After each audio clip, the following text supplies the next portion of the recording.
It's currently -1, and as we head out into the countryside, it's only going to get colder. What are we doing? Good morning and welcome to, well, I was going to say ridiculously early, but 6:30 seems to have become the new norm these days. So a normally early but incredibly cold ride. Oh look, muntjac. It's a muntjac. She was there waiting. She knew we were coming. Well, it's an early moment on today's ride, but there is Jimmy's moment. Are we going to have another moment later on, do you think? I can't. It's surging up in me. I can't. This is going to be many today. Doesn't take much. A few trees, an open field, but seeing a muntjac, whoa, that busts the gauges, doesn't it? Loving life, old Jimmy, loving life. Oh, Jimmy's lost it again. we were talking cramp. Yeah. You got cramp, Jimmy. He never gets cramp. This is the annoying. I was talking to a friend yesterday about the amount of cramps that I tend to get, and he mentioned to me, oh, like the way that Jimmy pushes it, how often does he get cramp, and what does he drink? Like, what does he put in his? I was like, Jimmy, firstly, hardly ever brings anything out to drink, and when he does, it's just water, and he barely drinks from it, and never gets cramps. It's annoying. Yeah, cramps not nice. It's not good. It's nice to know that Jimmy finds it so amusing. In the Isle of Wight, I rubbed your legs, massaged your thighs, and stretched you off, didn't I? Did I not? Yeah, let's not take that any further.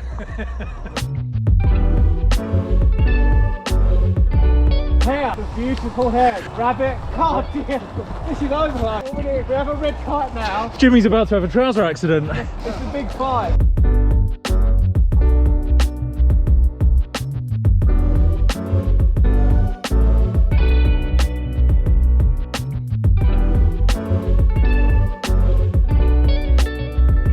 Deer just stopped to talk deer. That's why we do it. So today's ride has been somewhat a safari of country animals. Well, we started with the big 5, but it now seems to have turned into like the big 7. Forget your Serengeti big 5. The big 5 for Jimmy are kite, muntjac, deer, owl, Hare and pheasant. hare, and then we added pheasant. And what was the 7th one? There was another one we saw. And toad. Wind of the willows, mate. So we've had the big 7. We just had, I couldn't get it on camera because they were too quick, and this camera never shows up anything too well in the distance. But there must have been about 20, a herd. Is it a herd deer? They're all up here, apparently. A herd of 25 deer. Oh, a lady's just stopped as well and told us that there's some more up the road. So let's go and check out the deer.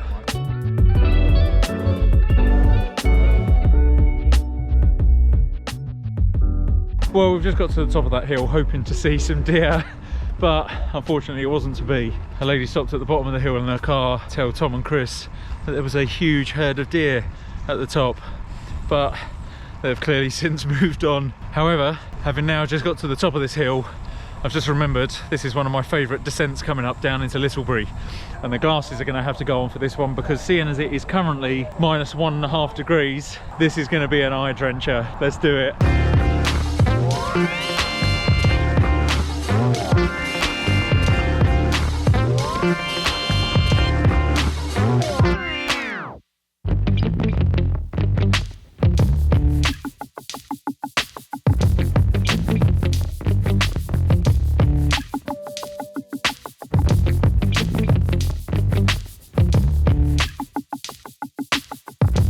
Ooh, that was cold. You felt that? Guys have got the same colour as trainers. Jesus, look at that. Oh. Is that cold enough for you? Now I know why you put the glasses on. Yeah. My eyeballs are cold. Tom's legs are bright red. Jimmy's eyeballs are bright red. Oh man, what a descent. -1.5 degrees. What are we thinking? I feel a quote about pain coming on. In the cave you fear to tread, the pleasure that you see. We get in the cave. Get in your cave. So yeah, I absolutely love that descent, and I was trying to get in front of Chris and Tom, but every time I pushed it, I just felt that biting wind flying into my face and legs, and yeah, couldn't quite face it. So I've got up to about 40 mile an hour down there before. I think I maxed out at about 30 today. A 30 mile an hour, -1.5 degree wind. Woo! That's not what you want.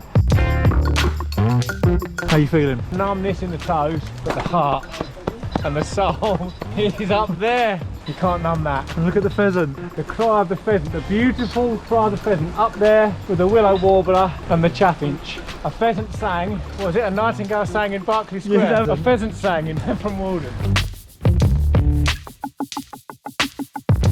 I have to say, after that descent, my toes and fingertips are absolutely frozen. And now we've got another, not big climb, but just a long, slow drag to go up. And then there's another fairly decent descent after that as well. I don't think I'll be pushing it as hard down that one.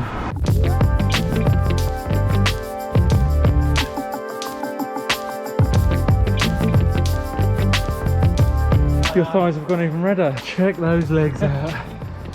Yeah, I think it's fair to say it's pretty cold this morning. Well, today is all about the descents, it seems, because here comes another one. It's too cold for this. We're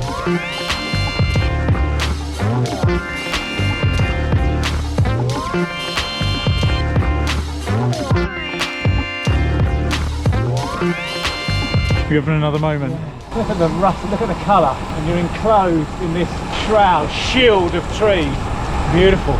I just realised that one thing I haven't mentioned this morning is that I have a new saddle. You may or may not have seen on my community feed a couple of weeks ago that I bought a brand new lightweight carbon fibre saddle. It weighs about 89 grams or something, and I didn't think it was that much lighter than the one I had on there, and I had to change it because it had just started falling apart, the old one. But when I took the old one off last night and put it on the scales, it was quite a bit lighter.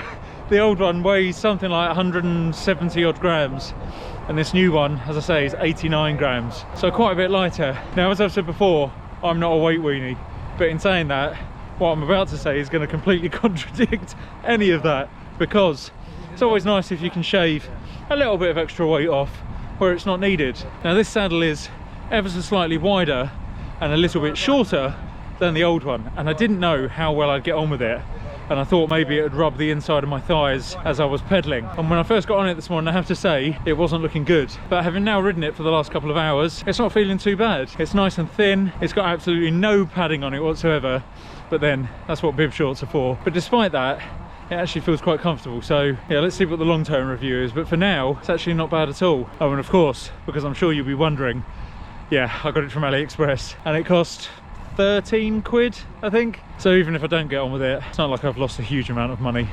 It's, yeah, a bit further down there. Hill climbs that way. Oh, he's doing it. Oh, right, okay. Well, we've had a few descents this morning, so I guess it's only fair that we now have a climb. Oh, my jaw is frozen, I can barely talk. So yeah, so now we're climbing up, of course, our old enemy, Arkston. Although Chris has decided that he doesn't quite fancy it. He thinks this one's more difficult than the Arkston Hill Climb Championship hill. So he's scooted off to the right, he's heading down that way, and we're going to meet him at the top somewhere.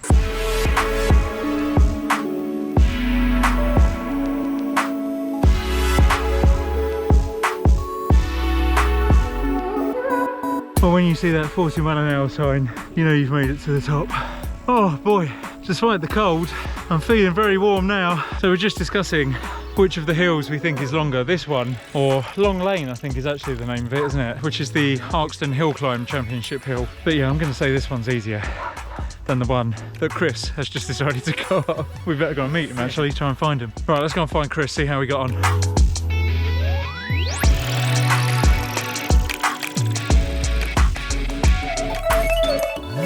What happened? It just turns into ice, just on the big hill just here. And as I got like halfway up the ice, just saw these deer just bolt across in front of me, jump in the hedge, across the road, back up the hedge. Why? You Told me to go up old school arc. Was it me? Was it my fault? So how did you find it? Yeah, it was right actually. I still definitely think that one is harder. No, I think that's shallow. Just the end is a killer. Well, so that's the same as that one. It kicks up to like 10% at the very end. Because I cannot tell. What is true though is, no matter which one of the hills you come up, there is a lovely view at the top. And that is what climbing is all about. Well, it is for us anyway. Look at that sky. Look at the charcoal, then the white, then the yellow, then the gold, then the blue. There's almost an orange, a gold, a lilac, purple tones. There is, isn't there? Look, that side. Today's ride feels like it's just been a constant Jimmy moment. Every turn. Oh, look at this, look at that. I feel it, I can feel that surge. He loves having a moment, especially when the moment lasts the whole ride. Although to be fair, as I've said before, this is my favourite road. I can still never remember if it's Poor Street or Paul Street, whatever it's called. It is a beautiful ride, especially in the summer. You got the waving wheat, and I'm starting to sound like Jimmy now, but you got the waving wheat in the wind, the pheasants, the hares running across the field. It is lovely. It's a very, very nice place to ride. And very few cars as well, which is very nice. It brings out the Keats and the Byron in you, doesn't it? Byron Burger, that's what I could do with now. I don't know about Byron, the literary giant, Lord Byron. It comes to something where you have to ride no-handed just to keep your hands warm.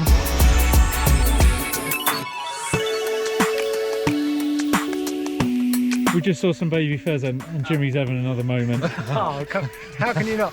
Look at that patch there, that patch of cloud there, that is just sort of almost painted Bob Ross style. You can't not.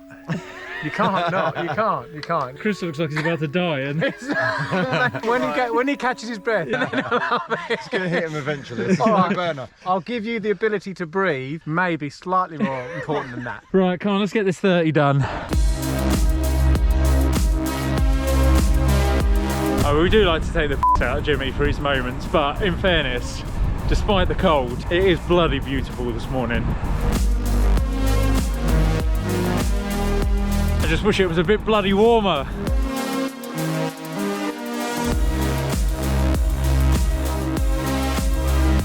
One thing I did notice, going back to this new saddle, with the slightly stubbier nose, I noticed that when I'm going uphill out of the saddle and I'm putting the power down, swinging the bike side to side, I'm finding that the nose doesn't hit the back of my legs now, which always used to frustrate me quite a bit. And that doesn't happen anymore. So that's a happy coincidence. Right, well that is 30 miles done. We've just said goodbye to Tom and Chris. Jimmy and I got another half an hour or so we're going to keep on, see if we can get another 10 miles in, get it up to 40 miles today. So we're going to do that, and I'm going to end the video here by saying not a single part of this ride went above 0 degrees. Very cold, but absolutely beautiful. And so this is your opportunity to get out when it's cold. I know it's very tempting at this time of year to jump on the turbo trainer and just keep warm in the pain cave, but if this video shows anything, it's that there are some beautiful sights to be seen if you just push yourself out. So I think this is as good a place as any to finish the video. So as ever, thank you very much for watching, guys, and it's goodbye from me. Bye all. And it's goodbye from him. Thanks very much for watching, guys. I'll see you in the next one. Take care.